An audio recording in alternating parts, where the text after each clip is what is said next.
Olá pessoal, esse é mais um Podtech da CTC e hoje nós estamos aqui para falar sobre agentes de IA, o que é hype, o que não é, e discutir um pouquinho do que há de resultados já em um segmento muito maduro que é o segmento de seguros. E por isso nós estamos aqui hoje com dois super feras sobre o assunto, o Diogo Machado da Coface e o Thales Checo da AXA. E para começar, eu queria que eles se apresentassem, depois a gente vai falar sobre alguns assuntos aqui, tá bom? Diego, por favor, queria que você se apresentasse aí, pessoal. Obrigado pelo convite, é uma honra estar aqui contigo. CTC é parceira nossa, está lá nos apoiando na parte de desenvolvimento, então muito obrigado pelo convite. Bom, eu estou no mercado de seguros já há 23 anos, trabalho com bastante tempo. Fiz recentemente uma transição do mercado de seguros massificados para o seguro de crédito, que é um seguro B2B, através da minha chegada na Coface há 9 meses. Então, foi uma mudança importante na minha carreira, mas a parte dos seguros e essa parte de tecnologia e operações está na veia há bastante tempo. Ótimo. Legal, muito bom escutar isso. Eu também estou quase esse mesmo tempo aí no mercado, principalmente de tecnologia e em seguros também. Fiquei 18 anos numa mesma companhia, sempre em seguradoras, né? Então, meu início de carreira foi na antiga e extinta Real Seguros, né? Hoje não existe mais, foi comprada. E aí, depois de 18 anos, dentro desse mercado de tecnologia, eu me aventurei, né? Eu me permiti trocar de indústria. Eu fiquei 3 anos na indústria aérea, né? Peguei e fui trabalhar numa grande companhia aérea. E há 2 anos e 5 meses ali vi o desafio da AXA, né? Conversei com o time lá que tinha uma jornada para trazer a AXA, ganhar força na AXA aqui no Brasil. É uma grande seguradora no mundo, né? Está entre as 3 maiores do mundo. E tem um projeto bastante ousado aqui no Brasil e eu aceitei o desafio. Hoje estou lá tocando algumas partes importantes para a seguradora crescer estrategicamente e também se posicionar bem no mercado brasileiro. Ótimo. E o mercado de seguros extremamente regulado, né? Inovar deve ser bastante complexo, porque qualquer movimento que você faz, você sempre vai se esbarrar em alguma regulação, em algum limite, que outros mercados talvez não tenham isso, né? E falando especificamente da IA, que ainda tem muito teste, né, muita coisa de bancada ainda acontecendo, como é que vocês estão vendo o movimento que a empresa de vocês, né, as empresas de vocês nesse momento estão realizando, Diogo? Primeiro, deixa eu apresentar um pouco da Coface. A Coface ela é uma empresa especializada em tomada, é uma companhia especializada em apoiar as empresas na tomada de risco de crédito, né? Então, ela tem 2 companhias, a seguradora, que é muito especializada em seguro de crédito, e uma empresa de serviços que faz toda a parte de serviço, de venda de informação de relatórios. Então, na sua pergunta, quando a gente olha para a empresa de serviços, hoje em dia a IA ela é parte central, porque ela faz muita dessa questão da transformação, da criação do relatório de crédito, já é feito por IA. Né? Você tem os dados de risco de crédito dentro da própria Coface, você tem os dados que a gente tem parceiros os birôs, né, de dados que a gente tem parcerias e fontes públicas, né, milhares de fontes públicas. Então, a IA consolida tudo isso e já faz boa parte do trabalho. Então, dentro desse mercado já existe um caminho muito bem andado quando a gente compara com o mercado de seguros, que você falou na parte regulada, que tem um peso do regulador muito, muito maior. Nessa parte de seguros, a IA não toma a decisão sozinha 100% das vezes. Né? Ela tem o subscritor, né, o underwriter ali, toma toda a parte final, principalmente dos riscos mais complexos. Porque é um mercado muito regulado, porque é um mercado que exige uma alçada de aprovação em alguns casos. Mas a IA já está permeada, já está em boa parte de todos os processos da seguradora. Ótimo. E como é que está lá na AXA? Na seguradora, eu diria que é uma jornada, né? Uma jornada com diversas frentes. Então, a estratégia foi muito baseada em pilares estratégicos, né? Então a gente colocou 4 pilares como o direcionador do uso de inteligência artificial, e uma delas é a governança. Governança, que é onde a gente entende toda essa regulação, até de fato onde a gente pode ir, né? Emitir uma policy, por exemplo, end-to-end, com uma análise de inteligência artificial. Existe um risco muito grande em fazer isso, né? Não é uma coisa que a gente simplesmente pode fazer, porque o mercado regula aí a negativa, por exemplo, da cobertura de um risco, um sinistro negado por uma inteligência artificial. Então, assim, primeiro a gente entendeu a série de oportunidades que tem no mercado de seguros, né? E a IA vai, eu diria assim, vai permear por todas as frentes, né? Desde uma cotação até uma emissão, até a geração das apólices, até a parte do pós-venda, que é o sinistro, o atendimento. Então, a gente escolheu essas frentes ali para determinar a estratégia de como avançar, né? Então, a gente tem coisa, sim, fazendo em cotação, tem coisa fazendo em emissão, em sinistro, porém, com essa parte ainda está na parte que não dá para desligar o humano de algumas tomadas de decisão, né? O subscritor, de fato, tem que ali olhar aquele risco que está chegando, né? Ainda continua usando os critérios dos dados que a companhia tem, porque isso também é uma coisa importante que você falou, né? A gente usa um termo que não é muito legal, né? Mas entra coisa ruim, sai coisa ruim. Então, se o dado não está muito bom, a IA também vai tomar más decisões, né? Então, por isso que o olhar humano é muito importante. E tem as IAs ali que no começo ali da história, até a gente falar aqui um pouco do hype, não hype, que era todo mundo queria fazer algum projeto de inteligência artificial, principalmente a generativa, né? Porque falar de inteligência artificial há anos a gente já usa, né? A gente até recente eu vi um paper que saiu falando de IA em fraude, né? A gente já usa faz anos IA para analisar fraude, né? Só que são outros tipos de IA. Então, falar de IA generativa, que foi essa que deu potencial para nós todos, né? Então, algumas vezes a gente até fala, né? A IA generativa deu mais poder para o CPF do que para o CNPJ, né? Então, isso é importante de a gente criar governança, porque dentro da empresa, por mais que me empodere como um CPF de usar IA para muitas coisas, tem que tomar cuidado.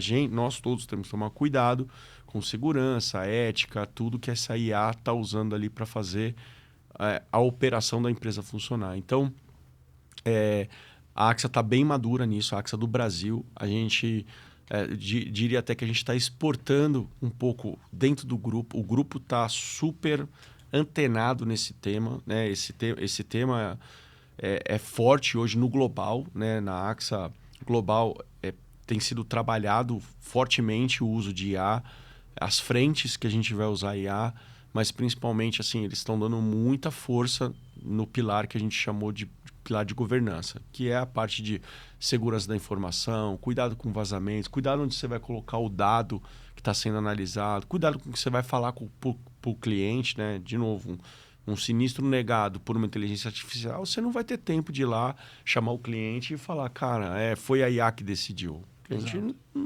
não sabe disso. Ele vai, né, fazer a reclamação justa daquilo que ele comprou, que foi o seguro, que ele entende que está coberto, que ele entende que vai ser indenizado. Então, essa é a forma que a AXA está avançando, olhando bastante para a inteligência artificial dentro da seguradora.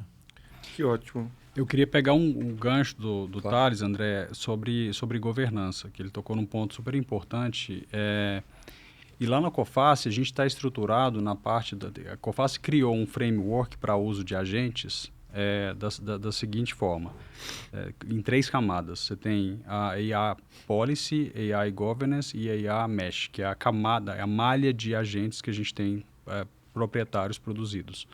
Então, no primeiro nível, que é o IA Policy, é o que não é negociável. Ali está o framework regulatório dos países que a gente atua, está toda a parte de valores da companhia, está toda a parte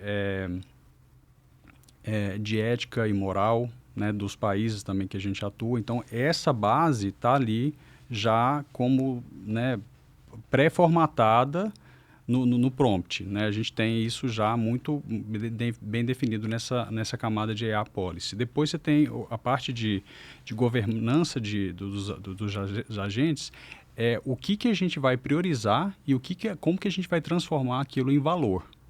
Então, é centralizado essa parte para que a gente não saia, que todos os funcionários no mundo inteiro saiam criando agente, muitas vezes de forma, né, replicado. Eu estou criando aqui no Brasil, outro colega lá na Europa está criando o mesmo agente para a mesma coisa. Então, a gente prioriza e organiza essa coisa da transformação do valor do agente.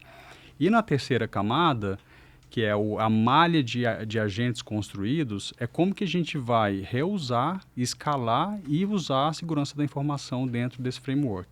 Então, esse framework foi desenhado, foi publicado e é a forma com que a gente opera os agentes internamente dentro da Coface. Então, está muito bem estruturado, agora é acelerar. Então, assim, cada vez mais a IA está com esse papel fundamental dentro da corporação. Excelente. Excelente. E é muito interessante ver vocês falarem isso, porque nós estamos falando de um mundo que mudou depois de novembro de 22, né? Isso. E aí, pouco tempo a gente tem até agora, e vocês já estão sentados em cadeiras de companhias que já estão maduras no uso de IA, né? E como foi essa jornada? Porque isso não aconteceu da noite para o dia, né? Imagino que teve aí muita tentativa e erro. E, como o Thales falou, o CPF já estava se beneficiando disso antes, porque foi um produto, o generativo, né, foi um produto de consumo das pessoas, não das empresas, né? As empresas foram entender o valor disso muito tempo depois, né? Como é que vocês se organizaram, ou as empresas de vocês se organizaram para fazer esse negócio começar a gerar valor, que é de fato um dos temas que a gente tem que discutir aqui, né? O que é hype, o que não é, e o que gera de fato valor para as companhias. O uso em escala, a gente tem até os gráficos lá que o Netflix, o Facebook levou para ter de camada de usuário, os anos que eles levaram, a IA lá, quando o grande veio lá, o OpenAI, em uma semana alcançou o mesmo número de usuários usando a IA generativa, né? Agora, dentro do mundo empresa, né, ou até do próprio empreendedor, isso tem que ser usado com muito critério. Então, eu acredito que os primeiros, eu não diria nem projetos, foi as primeiras necessidades ali que as empresas saíram correndo, né? O nosso CTO, CIO, falou, tem que estar nisso aí, o cara não consegue ficar de fora, né? Então, sendo muito transparente, foram projetos que não olhava valor, que é o que você acabou de colocar. Acho que esse ano está dando essa maturidade. Quais são os projetos de IA que, de fato, estão trazendo valor para a companhia, né? O que de fato ali a gente está na busca de resultado que vai trazer resultado ou financeiro ou um resultado de um atendimento para o cliente melhor, né? Um aumento de NPS, por exemplo. Então, eu acredito que já está saindo muita informação a respeito disso. Então, acho que é um número, se eu não vou me enganar, o próprio Gartner colocou aí, 70% dos projetos de IA até 28 eles iam morrer. Eles iam ser extintos ou seriam tirados das esteiras operacionais e tecnológicas das empresas. Porque agora que, de fato, que a gente está conseguindo mensurar essa questão do valor. Não é mais hype. Eu não tenho dúvida sobre isso. Acho que quase ninguém mais tem dúvida sobre isso. Né? Não é um metaverso. Tá mais para mobilidade, tá mais para o smartphone, que lá atrás também muitos executivos falam, mas eu tenho meu BlackBerry aqui, para que eu preciso de um smartphone? Né? Faz a mesma coisa. E a gente foi vendo a evolução do smartphone ao longo dos anos e hoje nenhum de nós aqui vivemos sem o nosso smartphone. E a IA vai ser o mesmo contexto. Ela não é mais hype, não é mais um metaverso que nasceu e eu não diria morreu na mesma velocidade, mas ninguém enxergou valor. E aí é isso que é importante agora para o mundo da IA. Tem o valor. A gente já sabe, agora está sendo mensurado esse valor, né? Seja lá em horas homem, né? Quantas horas você levaria para analisar um contrato. A IA consegue analisar para você, reduzir esse tempo, né? Então, assim, nosso tempo medido em dinheiro é algum retorno financeiro, né? E fora os projetos ali de geração de report, que nem é o caso aqui, uma análise de um subscritor, né? Então, a gente tem projeto lá, por exemplo, que o subscritor recebe, sei lá, X cotações por dia. Ele não consegue olhar todas. Mas se ele receber uma coisa mais pré-analisada, né, falando para ele, pô, isso aqui tem um indicativo de bom negócio, é um risco que a gente consegue... mas qual que é a diferença disso para um motor de cálculo? O motor de cálculo já fazia isso. Fazia em números, mas agora a gente consegue ter uma análise. Que né, a gente tem fortalecido muito a cultura nessa jornada, e eu vou voltar um pouco nos 4 pilares, e vou até falar quais são eles. O primeiro pilar é pessoas. Não tem como, né? Você não consegue acelerar um uso de IA, uma mudança de comportamento de trabalho, sem falar, né, falar com as pessoas, dar cultura, letramento, né, trazer o workshop, falar de fato onde a pessoa pode entrar e utilizar a IA para trazer valor.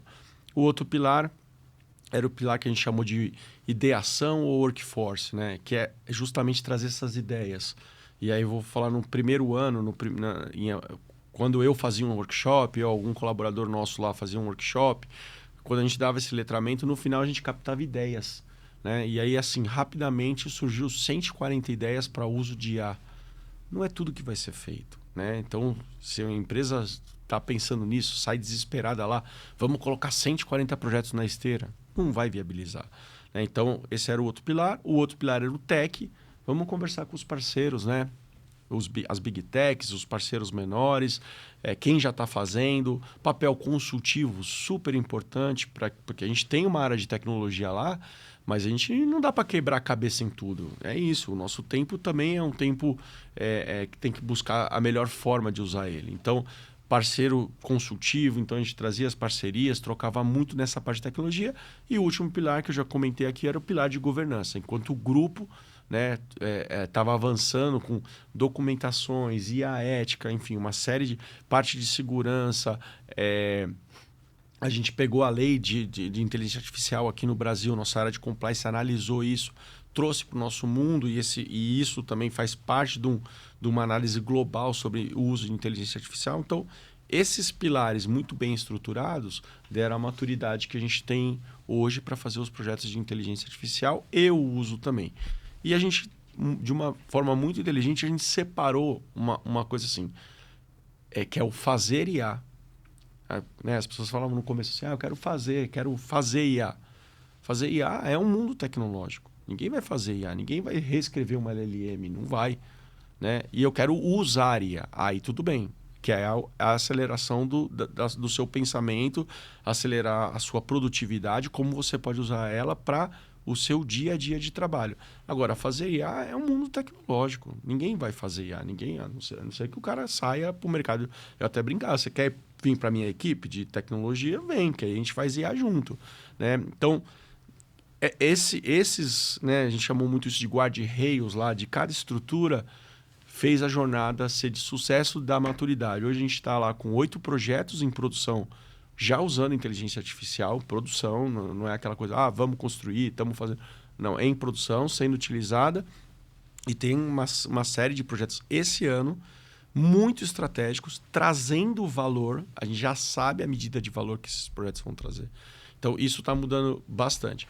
E esses 8 projetos? A gente sabe que teve projeto ali para entrar na onda. Vamos colocar aqui um projeto... Né, um projeto muito simples lá, o nosso analista jurídico, ele levava um tempo para ler um contrato, para ver as informações importantes do contrato. A gente tagueou quais são essas informações que toda vez você tem que ler. Eu tenho que ler o nome do processado, eu tenho que ler o número do processo, o que vara que está sendo analisado. Pô, a IA faz isso com o pé nas costas. Aí a gente deu uma interface lá, ele sobe o documento e já vem com todos esses critérios para ele. Beleza, eu não preciso mais ficar abrindo o documento e lendo isso está resumido para mim. Cara, quanto valor isso traz? Traz valor no homem-hora fazendo isso. Agora, valor financeiro, retorno sobre isso, não tem muito grande. Não vai ajudar nem no resultado da companhia, mas ajuda no dia a dia do trabalho das pessoas. Então, só que esses projetos desse ano aí sim, aí é trazer valor, né, acelerar nível de cotação, acelerar nível de entrega para o cliente final uma emissão. Então, a gente está colocando IA para funcionar trazendo valor. o que mudou bastante. Foi bem legal isso, porque o próprio Comex participou dessa decisão, né? Nosso comitê executivo. Eles escreveram uma série de projetos de IA e foram lá, sentaram junto conosco. Eles também fizeram um exercício muito forte entre eles e falaram, esse vai trazer valor, vamos aqui. E aí foi muito legal isso. Legal. E você, Diogo, hype ou não? Não é mais hype. Eu li um artigo do Steve Blank, que ele fala do Innovation Theater, né, que era aqueles hackathons que o projeto ganhador nunca virava projeto por final, né, fazia aquela mega competição, no final o projeto ganhador não ia para produção, né, espaços físicos muito caros, com aquelas incubadoras, né, que muito desconectados com o dia a dia da empresa, essas turmas do Vale do Silício, que vai para lá, passeia, mas quando volta não produzem uma mudança estrutural na companhia. Então, ele fala muito desse Innovation Theater, o fim do Innovation Theater, que é, né, essa questão da hype. E eu acho que, no caso da IA especificamente, não é mais hype, porque ela começa a produzir valor. No início, quando lá o ChatGPT foi lançado em novembro de 22, você tinha as companhias fazendo a experimentação, né? Tentando ali tradução, produzir texto, uma série de coisas para tentar o Thales falou aqui do CPF, né? O CPF, sim, acho que dentro da própria organização estava também se beneficiando ali com o aumento da produtividade. Agora você vê o valor dentro da própria dentro da cadeia de valor de uma seguradora, que você tem a sobrescrição, a precificação, você tem a regulação do sinistro e você tem o atendimento ao cliente, essas 3 cadeias, você tem uma redução, uma mudança brutal, aí ele não fala, a gente não está falando só da redução do custo, a gente está falando de uma transformação brutal do tempo de realização de cada etapa dessas 3 fases. Então, por exemplo, só para dar um exemplo aqui, na parte de precificação, a gente estava conversando um pouco antes aqui, na indústria do automóvel, a telemetria embarcada com a IA para definir a precificação em tempo real já está em 60% das seguradoras. Então, assim, é uma coisa que é muito silenciosa e a gente não percebe isso, né? E na parte da regulação do sinistro, boa parte dos sinistros já são, quando o sinistro é mais simples, ele é feito de forma automática. Ele lê ali as regras de pagamento daquele sinistro. Se não existe uma análise necessária por humano, a IA entrega aquilo ali de uma forma formatada. O Thales comentou nisso aí, muito mais fácil para o subscritor, para o regulador do sinistro olhar e tomar uma decisão de pagar ou não. E na parte do atendimento de seguros, boa parte, eu estava lendo um dado que 40% do atendimento já é feito por agentes atendendo o próprio, pelo menos uma parte mais simples do atendimento ao cliente já é feito pela própria inteligência artificial. Então, o que eu diria é o seguinte, existe uma revolução em andamento muito silenciosa acontecendo dentro das empresas, né? Então, definitivamente não é hype, é entrega de valor na veia para o cliente. Concordo. Concordo também, eu acho que já passou da fase de experimentação. Eu acho que agora o que a gente precisa olhar é o que é de fato inteligência artificial ou o que é automatização de processo. Perfeito. Né? Porque uma das coisas que a IA generativa faz de melhor é normatizar esse dado que, com N sistemas e N camadas que a gente tem nas integrações das empresas, não permitiam esse fluxo correr, né? Então, a API que não vinha o dado como o meu sistema recebe, eu preciso fazer uma transformação desse dado, tudo isso a IA hoje faz muito bem, né? Mas ainda há um momento de oportunidade que é aquilo de como é que eu consigo preencher processos que estavam mal estruturados com uma IA que hoje é generativa ou qualquer outra do gênero pode talvez tomar o lugar, né? E aí isso vem uma pergunta para vocês que comandam grandes organizações e têm grandes times embaixo. Como é que está o mood das pessoas? Como é que você vê, não só do time de tecnologia, mas de operação, que quando esses gaps de processos vão sendo preenchidos, quer por IA ou qualquer outra automatização um pouco mais inteligente, as pessoas começam a ficar também um pouco mais reticentes com isso. Vocês estão sentindo isso? Então, por isso que a parte da cultura, para mim, é muito importante, né? Eu já falo desse assunto IA alguns anos, IA, até a generativa mesmo, que é esse novembro de 22, eu não estava em seguradora, eu estava na companhia aérea. E lá eu cuidava da Lebes. E aí, o assunto IA, quando entrou, começou esse grande movimento, por ter uma Lebes, a minha decisão naquele momento foi incubar dentro do time da Lebes o aprendizado. Então, a gente fez muita visita em empresas de tecnologia para aprender, usar IA, ver o que de fato... Então, ali deu assim, muito conhecimento, e depois indo para a seguradora, parte eu apliquei o conhecimento e também da capacitação que a própria a AXA me permitiu fazer. O ano passado, por exemplo, acabou de fazer um ano agora, vi no meu Google aqui, que é uma IA que mostra as fotos do ano passado. Eu estava em Paris fazendo um curso de inteligência artificial e dados para lideranças, né? Foi muito bacana, junto com a Universidade de Paris. Foi muito interessante. E aí eu pude até ter uma visão do global, né? Porque tinha gente de todos os países que a AXA opera e tem, né, seguradora. E tinham vários países e tinham países falando, por exemplo, de dados, que os caras não estavam nem com dados estruturados. Então, isso foi muito legal na AXA aqui do Brasil, porque a gente preparou essa camada de dados um ano antes de fato acelerar a inteligência artificial. E aí o que tem hoje? Tem sim uma ansiedade das áreas de uso de IA. Até as pessoas que estão falando, eu estou ficando de fora, onde que eu posso contribuir? Então, tem um misto ainda do medo do vou perder meu emprego por uma inteligência artificial. Tá? Só que esse misto, a balança já está pendendo bastante você é importante. Só que você vai ter que aprender a trabalhar com IA. E aí, numa última palestra que eu dei lá, a gente tem um evento mensal de tecnologia e operações.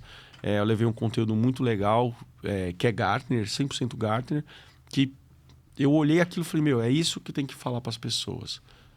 E ele tem 3 colunas. 0% das pessoas vão trabalhar sem IA. 75% das pessoas vão trabalhar full IA. E 25% das pessoas, 25% a IA vai fazer ela. O que significa? Que esse 0% mostra que as pessoas não vão conseguir trabalhar sem estar no mundo da IA. Seja no ponto que for. Mas aí a gente leva isso numa discussão muito... mas aonde que um recepcionista de um prédio vai ter que trabalhar? Como que ele vai trabalhar com IA? É um processo totalmente operacional. De alguma forma, pode ter uma câmera no prédio fazendo videoanálise, avisando o porteiro que aquela pessoa é essa pessoa. E ele vai ter que aprender a entender aquele mundo ali. E ele vai ser a pessoa que vai ter que levar a inteligência para essa inteligência artificial, de fato, fazer isso. É uma pessoa que já está registrada no prédio. Como é que é o seu processo aqui, quando chega uma pessoa nova? Então, tem espaço em todas as áreas. Na área... Eu vi isso há alguns anos atrás, por exemplo. Mas tem espaço para um chefe de cozinha trabalhar com inteligência artificial? Tem. Porque tem um braço mecânico que cozinha hoje. Até na Amazon já está vendendo esse produto. Eu vi isso alguns anos atrás num evento super bacana de inovação e tecnologias do futuro, e falava, o chefe de cozinha daqui a um tempo ele vai fazer papel consultivo, que é o papel, que é a receita. O cara conhece tudo, né, de alimento, tal, o que cruza com o quê. Mas a parte operacional, que é a cocção, um braço mecânico faz. Pode fazer. E faz. Hoje faz. Tá lá um produto vendido, né? Hoje é vendido comercialmente, que faz a cocção. Até na época deu o exemplo. Eu gostava muito da macarronada que minha avó fazia nos domingos. Não, hoje eu só preciso jogar a receita lá e o braço faz. Então, é isso. 0 pessoas vão conseguir trabalhar sem o uso de IA. 25% vai ser automatizado mesmo. Não vai precisar do ser humano. E é fato, não vai precisar. Não vai precisar mais ter alguém na frente de uma câmera lá fazendo a logística, por exemplo, de uma indústria, uma pessoa olhando um monte de câmeras ao mesmo tempo para ver se alguém está trabalhando errado, se tem um risco de acidente. Isso aí o videoanálise já faz com o uso de IA. Ele vai mandar um relatório pronto lá para o gerente da logística e falar, olha, tem um funcionário teu fazendo isso errado, aquela máquina entrou na rua errada. Então, isso aí sim vai ser 100% automatizado. Mas 75% é a pessoa que vai acelerar o uso do cérebro dela usando inteligência artificial. E aí a gente precisa aprender a estar aqui. Então, a gente até brinca, fala assim, o desenvolvedor achou que nunca ia chegar no mundo dele. Né? Não tem. Hoje, tá lá. A maioria das empresas que a gente vem falando, vem conversando, não contratam mais analista júnior. Para fazer código, não. Para fazer código, eu não vou contratar um júnior. Eu pego a IA, boto numa esteira de Copilot, Cursor, Vibe Coding em geral e faz. Escrever código faz. Acho que esses empregos de entrada vão sofrer mais, né? Vão sofrer mais. Eu tive ano passado em São Francisco e aí lá no Vale tinha saído recentemente uma pesquisa sobre a coisa do analista júnior e do colarinho branco, né? Que serão as principais impactadas por isso. E as empresas de M&A em Nova York já não estavam contratando ou diminuiu abruptamente a quantidade de analista de M&A júnior, né? Porque aquele cara que pegava dado na internet, que consolidava planilha, né? Tudo isso... Isso não vai precisar mais. Exato. Isso está lá nos 25%. Não preciso mais. Já vai automatizar mesmo. É natural.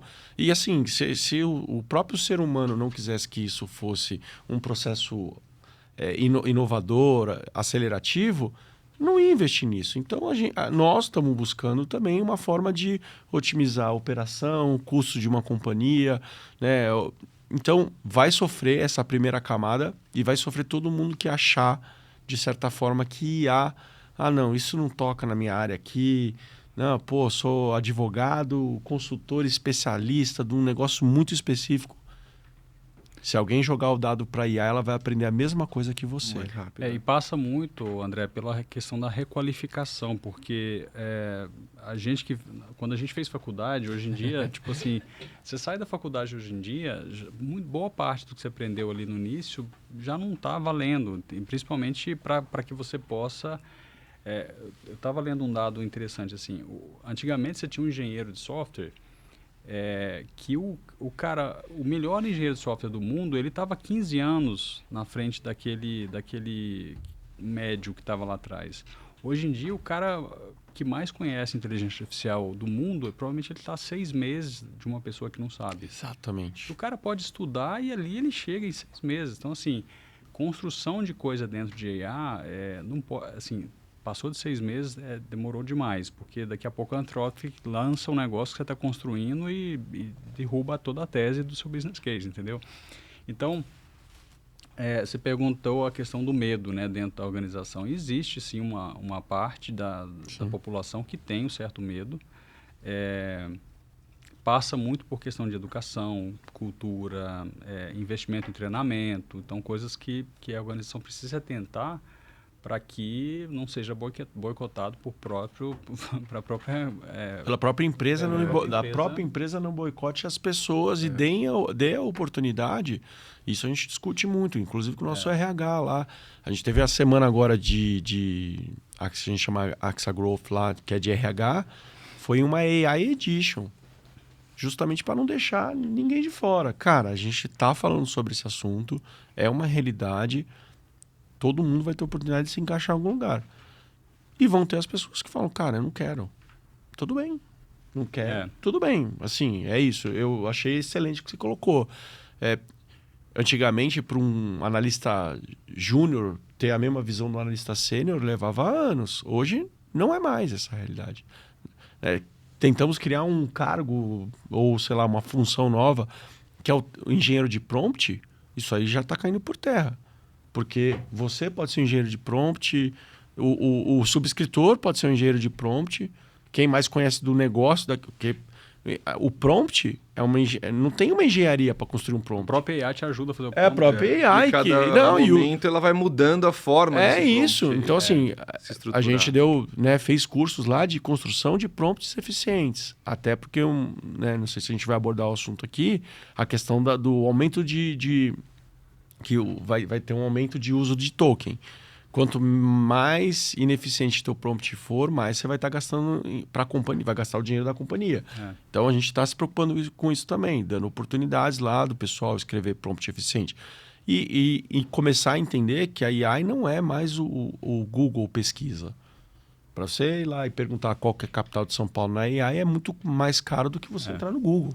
Então, continua entrando no Google, não precisa perguntar para o ChatGPT essas coisas. Né? Então, é isso. Tenho medo, mas eu acho que todas as pessoas, pelo menos na AXA, estão tendo a oportunidade de ter o contato com o assunto. E aí vai ter aquela pessoa que vai falar, cara, é o mesmo cara que falou lá atrás, eu não quero, um executivo que virou e falou, cara, não quero largar meu BlackBerry. Não vou usar celular. Só que tem um exercício de futurologia aqui também, né? Tem, muito. A gente não pode deixar de dizer que, pela tecnologia ser fácil, ela permite com que a gente ouse mais, né? Aquilo que antes a gente precisava de um desenvolvedor para testar nossas teses, meses ou ano para colocar alguma coisa em produção, a IA fez aquele idioma do desenvolvedor virar um idioma universal, né? Eu acho que esse é um ponto, talvez, dos mais importantes que a generativa trouxe para a brincadeira agora, né? Mas a grande questão aqui é que, diferente do passado, que a gente sabia que o carro ia voar, que o médico ia ficar atrás de uma tela, de que o robô ia limpar a nossa casa, agora se eu perguntar para vocês o que vai acontecer daqui 15 anos, vocês se arriscam a dizer? Impossível. Impossível. A tecnologia avançou demais e ela não tem como. Hoje acho que qualquer pensamento estruturante, estratégico, não passa de um ano. Ninguém falaria de IA generativa. Novembro de 22 foi um grande boom. Ninguém falaria de IA generativa. Como eu falei, IA é um assunto de 1950 lá. Né? A gente já usa IA para fazer machine learning, deep learning há muitos anos. Né? Um dado até interessante. Semana passada saiu isso. Mesmo com a IA, com os avanços de IA, o número de fraudes em seguros está aumentando. Opa, mas se eu tenho uma IA tão potente como ela é, como que porque é para os dois lados. O outro lado também está aprendendo a usar isso aí. Entendeu? É isso, essa é a realidade. Então, fazer estratégia, assim, tecnologia, se for falar de uma tecnologia nova nesses 15 anos, eu realmente acho que assim, o ser humano, eu não sei o que ele pode lançar mais. Acho que tanto que a gente está aí já falando até de ocupação no espaço, né? Lua, porque eu acho que esse é o... Eu não vejo assim, tecnologia uma forma da gente falar, nos próximos 15 anos a gente vai lançar mais tal coisa que vai mudar tudo. Acho que... E imagina o impacto que isso tem, eu queria te ouvir, Diogo, nesse aspecto, no planejamento dos investimentos, né? Porque, naturalmente, você sabia que quando o teu parque de tecnologia começava a ficar meio atrasado, você já colocava nos próximos anos algum pedaço do teu orçamento para fazer a troca desse parque. Ou software, atualizações e tudo mais, né? Como é que vocês olham isso? Eu queria começar com você, Diogo, nessa questão de como planejar os investimentos para uma coisa que talvez você nem saiba como vai caminhar, né? Nesse aspecto, André, tornou-se mais difícil. Eu acho que o risco mundo ficou mais complexo, né? Você vê coisas que você tinha antigamente, a parte da globalização como um tema superado. Hoje em dia você tem mais regionalização acontecendo em vários aspectos, inclusive para tomada de decisão de investimentos.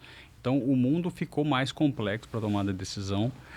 De fato, hoje em dia, por exemplo, em AI, quando a gente olha, 45% de todo investimento em tecnologia é feito em data center, né? Justamente para fomentar isso. Quando a gente chega, por exemplo, chegar num nível de processamento em nível quantum, assim, o computador superar a inteligência do humano, é muito difícil prever o que pode acontecer naquele momento. Assim, você falar uma previsão de longuíssimo prazo, aí, há 5 anos, é complexo você tomar a decisão. E você tem forças hoje transformadoras que já estão acontecendo nesse momento, por exemplo, o carro autônomo, né, que começa a mudar várias indústrias. Né? Como é que naquele momento você tem menos carro, muda a cidade, porque você vai precisar menos de estacionamento, né? Você vai talvez mudar todo Até quem você vai segurar? Você vai segurar IA, o carro, a IA ou o driver? O driver já está saindo fora do contexto. Eu estava lendo que Vale do Silício já está começando a fazer seguro para risco da IA tomar uma decisão errada ali na direção autônoma. Então, você tem produtos novos surgindo a partir da própria IA. Então, é muito difícil você prever coisas de longo prazo. Lá na quinta-feira, que estava lá no Enxutec Brasil, falando justamente disso. Quão é difícil prever, né? Quando você começa, cada vez que você mergulha, começa a estudar isso no médio prazo, você sai com mais perguntas do que respostas. Então é complexo. E para vocês que estão em empresas tradicionais, né, a Coface tem quantos anos, Diogo? 80 anos. A gente está completando esse ano 80 anos. E a AXA Brasil, 11 anos, a AXA Mundo, acho que uns 60 e poucos anos. Não é uma empresa, não é uma startup, né? Não. Pois é. Então, a AXA do Imagina Brasil, fazer essas mudanças. A AXA do Brasil, ela até eu diria, uns 3 anos atrás, ela ainda tinha cabeça de startup. Só que, né, eu vou usar muito a fala do Bruno lá, ele chama até a AXA de Benjamin Button, né? Que é uma seguradora nova que nasceu com muita coisa antiga, por causa do mercado. O mercado de seguros, ele é muito difícil, muito assim, né? Eu fiquei 3 anos fora, voltei, e muita coisa eu falei, cara, fiquei 3 anos fora, é a mesma coisa, cara, assim, isso não mudou. É lá os legadões ali para fazer core, né? O sistema de sinistro mais ou menos, tudo funcionando meio igual. Então, a empresa ela é tradicional fora, mas no Brasil é relativamente nova, só que veio com um legado, veio com um pensamento. E agora que a gente está entrando lá nos últimos 3 anos com uma modernização tecnológica, transformando... Porque a gente fala, outra coisa que a gente fala, né? E aí essa previsão fica mais difícil. Veio o advento do cloud, né? Olha só a loucura que foi. Todo mundo vai para cloud. Se você não vai para cloud, daqui a tanto tempo sua empresa vai fechar. Não tem como estar fora do serviço de cloud. Olha a realidade hoje. Tem gente até voltando. Os clouds estão ficando regionais agora. Estão regionais. Estão voltando, porque tem que tomar muito cuidado. Assim, a empresa tem que ser para frente, inovadora, early adopter para algumas coisas, mas tem que tomar cuidado, porque depois disso tudo, a conta vem, de alguma maneira, da linha que você toma. Por isso que 5 anos hoje é muita coisa. É muita coisa. Se sair, você acabou de falar, sair a computação quântica. E aí? É outra jornada. Né? Pô, acabei de fazer um investimento X aqui em servidor, e aí, vem o computador quântico. Você vai sair desesperado, falando, não, agora tem que ter... Não dá, entendeu? E a minha pergunta... Desculpa, Diogo. Não, eu só queria comentar um ponto interessante que fala por exemplo, hoje em dia, o custo de experimentação ficou tão baixo com a IA que coloca em risco até o SaaS, o Software as a Service, porque vai chegar um momento que fica tão barato você criar o seu próprio SaaS que você não vai precisar pagar aquela mensalidade do SaaS. Então, assim... Você está falando disso, é o nosso dilema hoje lá. A gente está numa discussão fortíssima do tal do make or buy. É rápido. Que antigamente era no-brainer, né? Você já ia lá, não, vou... Preciso pegar uma especialista, uma empresa vou pro SaaS, mas hoje o make, se você estabelece uma IA muito bem formatada, dentro de um framework, com todos os critérios, cara, o meu make muda. Mas aí vem onde eu queria chegar no ponto com vocês, que é o skill de quem está orquestrando todas essas decisões. Porque... voltando para vocês no mercado tradicional e de empresas, mesmo que globais, tradicionais, né? Pelo tempo e pelo mercado onde atuam. Alguns CEOs anunciaram que estão se retirando porque não conseguem mais tomar decisões tão rápidas como a IA exige que eles tomem, né? Então isso precisa mudar o skill das pessoas que estão na liderança, porque hoje é vermelho, amanhã é azul, então a pessoa precisa rapidamente se organizar para isso, né? Como é que vocês estão se preparando como líderes de tecnologia para esse mundo? Porque naturalmente, embora vocês sejam de TI e operações, vocês vivem isso de uma forma mais próxima, né? E até capitaneam essas mudanças. Mas o ecossistema em volta de vocês, se não estiver preparado para isso, é uma grande barreira, né? O CEO, André, antigamente o C-Level, tanto o CEO da companhia quanto o COO de operações, ele era classe mundial executor, né? Ele é aquele cara que toma a decisão e vai executar muito bem feito, né? Hoje em dia, esse papel ele começa a mudar dramaticamente, porque você começa a ter uma necessidade de analisar muito bem aquele projeto, como ele vai gerar valor. Você começa a ter aquele mindset de dono da empresa que está fundando ali o negócio. Hoje em dia, você cria uma startup de tecnologias, daqui a pouco, 6 meses, 1 ano, o mundo... Eu estava falando aqui da Cloud, Anthropic Cloud, lança isso. Eu estava lendo uma matéria só, a OpenAI agora lançando um braço que vai ser consultor, ensinar as empresas a fazer o deployment de IA, concorrendo com as empresas de consultorias, né? As 4 Big Techs lá, 4 Big de consultoria. Uhum. Então, isso muda completamente o papel do C-Level dentro desse contexto, porque ele começa a ter que olhar ali para como que essas forças vão transformar a organização, porque pode ser que não faça sentido, né? Tudo aquela execução que está sendo pedida ali para fazer, gerar mais eficiência, com menor custo e tal, não faça sentido porque esse negócio não vai nem existir daqui a pouco. Então, as forças que começam a mudar e transformar o mundo, ela muda também o papel dos executivos dentro das corporações tradicionais, como você disse. É isso. Concordo.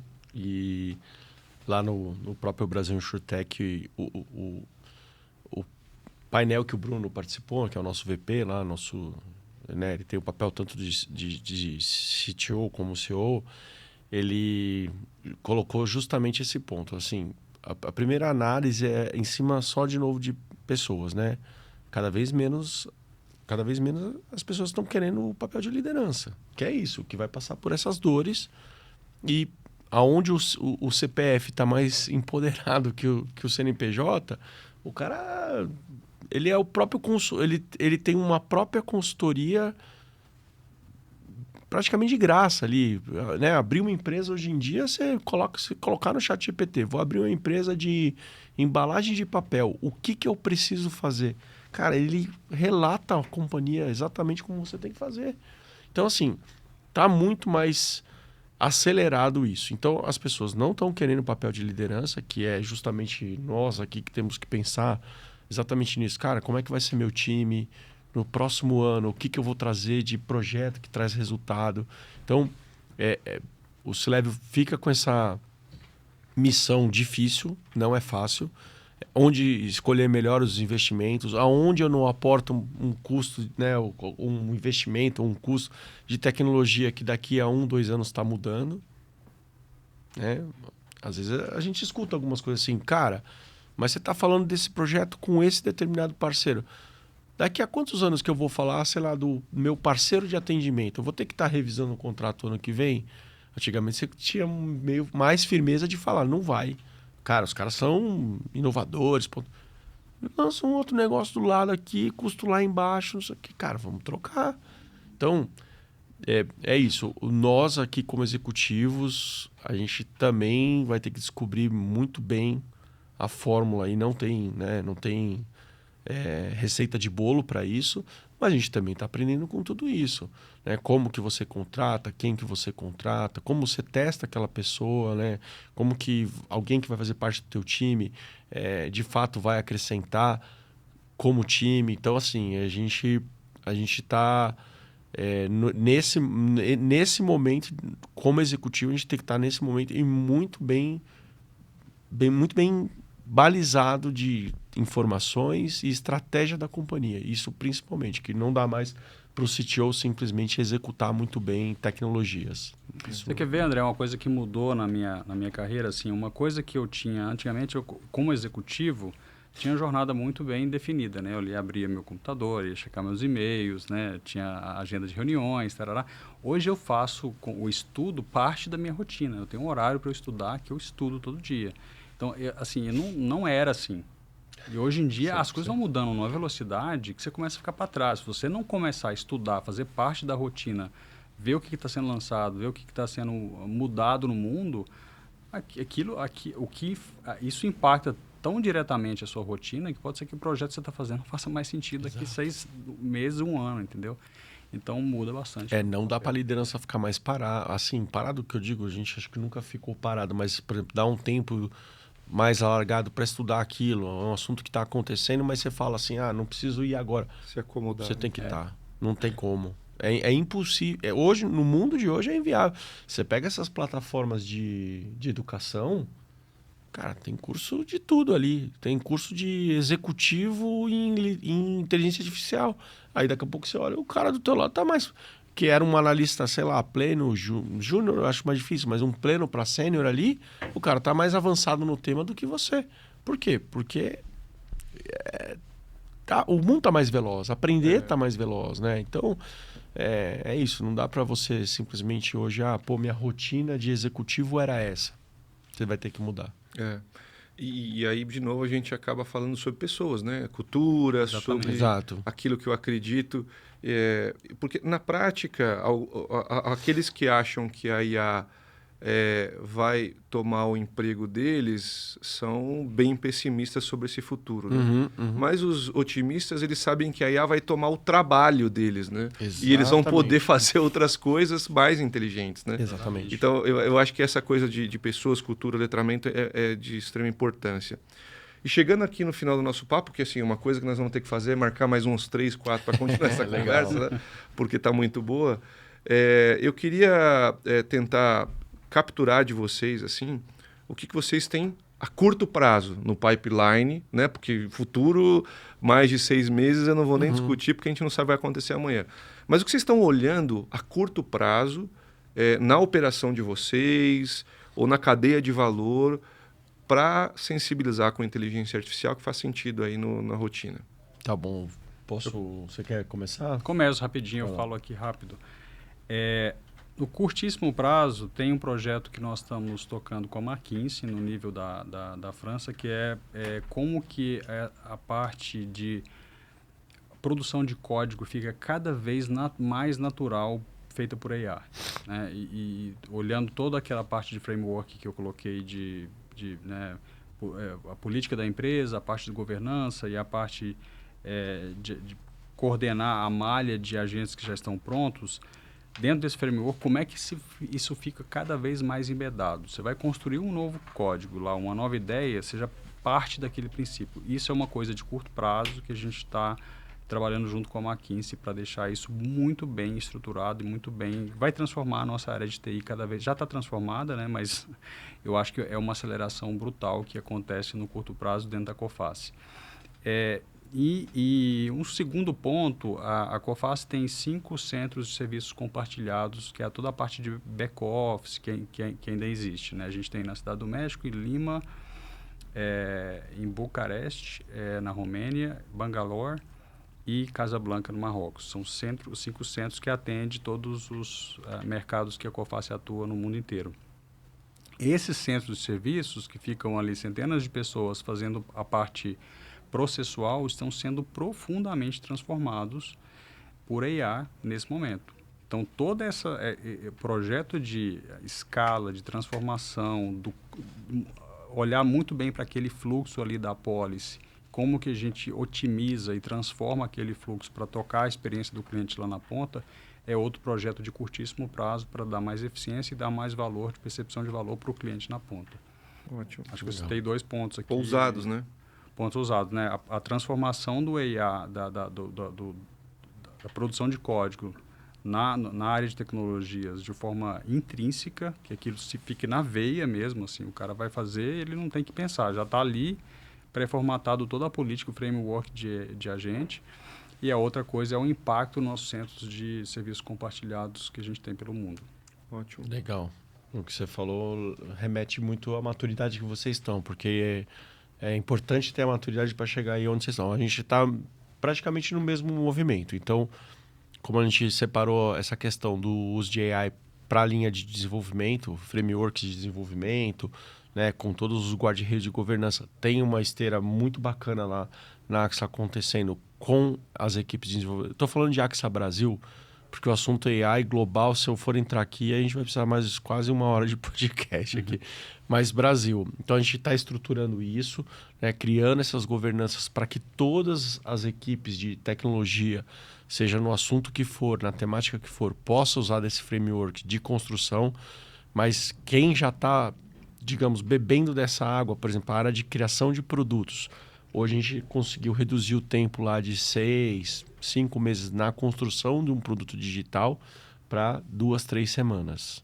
Num framework muito bem estabelecido, que a gente entra com a documentação, com os guides de produto, aí né, faz aquele trabalho todo que ela faz e já documenta código, documenta a parte de segurança, as vulnerabilidades, documenta a qualidade de software, e a gente está conseguindo, trouxe muita maturidade para isso. A gente criou uma esteira lá em desenvolvimento para criação de produtos e ampliando essa governança para todas as áreas. Sinistro, back-office, meio de pagamento, todo mundo que vai poder usar também desse tipo de construção. E o processo de projetos, que daqueles 4 pilares, esse ano o que está mais forte, né, todos eles têm lá o corpo importante de serem ou mantidos ou avançarem, mas o pilar de delivery, né, ou o pilar aquele de ideação e workforce, a gente tem 5 projetos ali que vão mexer bastante com a estrutura da empresa na captação de cotação, principalmente que a gente faz muita coisa de grande risco, né? A gente, quando conversou lá, o grande risco é o carro-chefe da AXA e é um mercado que se movimenta muito por e-mail, né? É uma operação mais difícil e aí a IA vai trazer para a gente uma bela evolução, uma grande mesmo evolução. Acho que o mercado ainda, ou se está fazendo, está todo mundo muito quieto sobre isso, mas a AXA está se movimentando para isso, para atender mais rápido uma cotação, uma análise. Então, a gente está pegando uma esteira operacional e colocando para inteligência artificial. E aí vem um pouquinho daquilo que você falou ali no momento, que isso se confunde um pouco com RPA, automação de processo, mas sim, se confunde, mas a IA tem a parte importante, os agentes de IA têm a parte importante.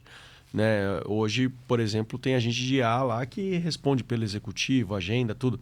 Então a gente está colocando isso numa camada operacional para poder começar a trazer muito resultado. Esse a gente, assim, minimamente vai trazer muito resultado ali na eficiência da companhia.